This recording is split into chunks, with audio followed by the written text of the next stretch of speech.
दिल्ली में आज वज़ीर-ए-आज़म नरेंद्र मोदी की सदारत में वज़ीर आला और नायब वज़ीर आला की मीटिंग होगी। ये मीटिंग शाम 4:30 बजे राष्ट्रपति भवन में शुरू होगी। इस मीटिंग में आज़ादी का अमृत महोत्सव पर बात होगी। मुल्क की आज़ादी के 75 साल मुकम्मल होने पर सरकार आज़ादी का अमृत महोत्सव मुहिम चला रही है। इस मुहिम के तहत मुल्क भर में बड़े पैमाने पर रैलियां, स्ट्रीट ड्रामे और मुख्तलिफ प्रोग्राम का इनेकाद किया जा रहा है। इस मुहिम के तहत हुकूमत हिंद ने हमवतनों से अपील की है कि वो 13 से 15 अगस्त तक अपने घरों में तिरंगा लहराए। और इस पूरे मामले पर बात करेंगे अपने नुमाइंदे शंकर आनंद से, जो इस वक्त हमारे साथ जुड़ रहे हैं। शंकर, आज पीएम मोदी की सदारत में अध्यक्षता में मीटिंग होने वाली है, क्या कुछ खास होने वाला है इसमें? देखिए, निश्चित तौर पे आज की बैठक काफी महत्वपूर्ण होने वाली है। जिस तरह से अगर प्रधानमंत्री नरेंद्र मोदी की अगर बात करें तो जिस तरह से कई जो मुख्यमंत्रियों से कई उन राज्यों के विकास के कार्यों के बारे में चर्चा होगी। इसके साथ साथ अभी जिस तरह से कोरोना काल का जो एक थोड़ा सा असर और भी देखने को मिल रहा है, तो उन मसलों पे भी सबसे पहले एक हिदायत के तौर पर चर्चा होगी कि किस तरह से इस मसले पर और ज्यादा लोग हिदायत बरतें और किस तरह से राज्यों के अंदर में सुरक्षा उस मसले को लेकर लोगों के अंदर जागरूकता और क्रिएट किया जाए।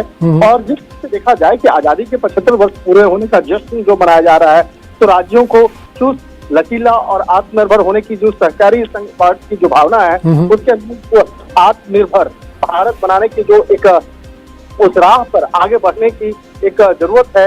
और आत्मनिर्भर बनने के लिए क्या क्या करना है, किस तरह से राज्यों को उनके मुख्यमंत्री को बकायदा निर्देश देना है, तो एक कहा जा सकता है कि एक स्थिर, टिकाऊ और समावेशी भारत के निर्माण की दिशा को लेकर प्रधानमंत्री नरेंद्र मोदी आज तमाम मुख्यमंत्रियों के साथ में चर्चा करेंगे, बातचीत करेंगे।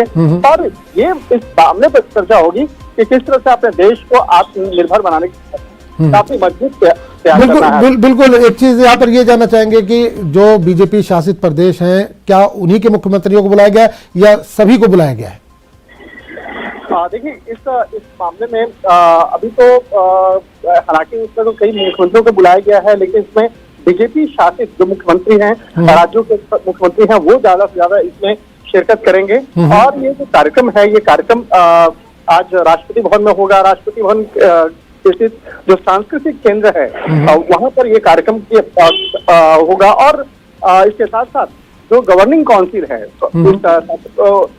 सातों राज्यों की, तो उस बकायदा उस मसले पर आगे चर्चा होगी। तो एक तरह से कह सकते हैं कि तमाम राज्यों के विकास के साथ साथ आत्मनिर्भरता और देश को आगे उन्नति पे ले जाने का, और इसके साथ साथ तमाम राज्यों में किस तरह से इन तमाम मसलों को आगे देखना है, इन तमाम मसलों पर आगे की चर्चा होगी। और प्रधानमंत्री नरेंद्र मोदी अपने तरफ से देश की आजादी का जो अमृत महोत्सव है, उसको किस तरह से सेलिब्रेट करना है।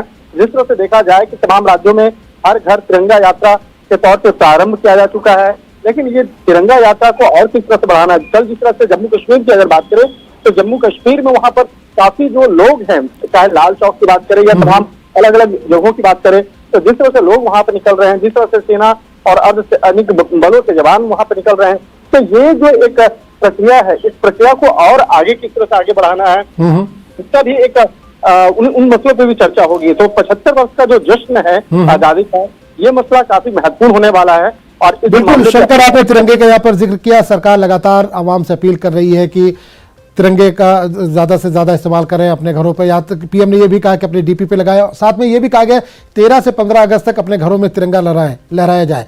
लेकिन एक तरफ दूसरी तरफ हम ये देख रहे हैं कि कांग्रेस कहीं ना कहीं इस पर सियासत करती या राजनीति करती नजर आ रही है तिरंगे को लेकर। देखिए, तिरंगा जो है अपने देश की आन बान शान है, और इस आन बान शान को लेकर जिस तरह से आगे बढ़ना है, जिस तरह से बकायदा इस मामले को लेकर कहा जा रहा है कि पिछले देश के अंदर में पिछले कुछ दिनों से लगातार मुहिम चलाई जा रही है, तो ये भी एक उस बैठक में एक चर्चा का एक केंद्र हो सकता है। और जिस तरह से कहा जा खेती को लेकर भी आज एक उचित दिशा निर्देश दिया जा सकता है, खासतौर पर किस तरह से तिलहन, दाल और कृषि समुदाय को जो है आगे बढ़ाना है। और ये जो कृषि है, कृषि के साथ साथ राष्ट्रीय शिक्षा नीति, इस मसले में भी चर्चा होगी। राष्ट्रीय शिक्षा नीति, स्कूली शिक्षा नीति का जो मसला है, और इन तमाम मसलों पर आज कहा जा सकता है कि उन तमाम राज्यों के मुख्यमंत्रियों के साथ में चर्चा किया जा सकता है। चलिए शंकर, बहुत बहुत शुक्रिया इस तमाम जानकारी के लिए। दिल्ली के वज़ीर आला अरविंद केजरीवाल आज से